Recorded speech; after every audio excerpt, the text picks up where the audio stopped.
I was taking a leak when I suddenly noticed something glowing in the distance. I brushed away the sand covering it and discovered a massive chunk of gold. I glanced back at my companion, hesitated for a moment, but ultimately decided to tell him about my find. We both started digging up the gold together, but what we didn't realize was that what we could see on the surface was just the tip of the iceberg. This piece of gold was far bigger than we could have ever imagined. No matter how hard we tried to move it, the thing wouldn't budge an inch. So we decided to use our vehicle to drag it out, but the rope snapped clean off, and the gold still didn't move.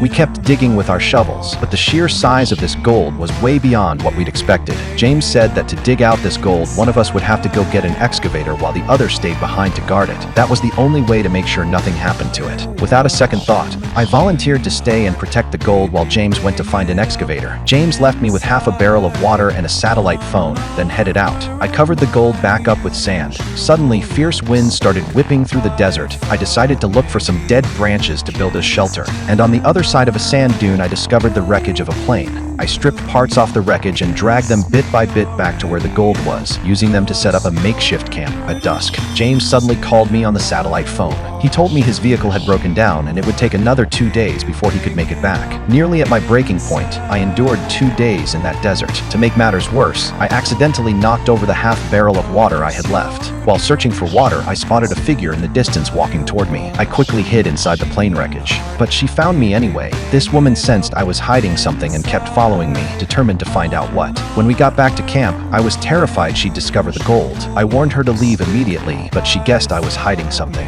In a panic, I accidentally killed her with my shovel. I quickly dug a large pit and buried her body. The next day, I finally got a call from James, but he told me he'd need a few more days before he could get back. I completely lost it. Just then, a sandstorm tore through the desert. I frantically ran back to camp, but the storm completely destroyed it. After the sandstorm passed, in my delirium, I saw that woman I'd killed again. She didn't kill me. Instead, she offered me water. Turns out she was the sister of the woman I'd murdered, and she'd come looking for her. I hastily chased her away, then passed out. When I came to, I immediately called James and told him to get here as fast as possible because I was now surrounded by a pack of wild dogs. What I never could have imagined was that James had actually arrived long ago and had been secretly watching me from a distant hill, waiting for me to die so he could have all the gold for himself. The dogs launched their attack, completely exhausted. I was eventually torn apart and killed by them. James watched the whole thing. Once I was dead, he drove up with the excavator and started digging up the gold.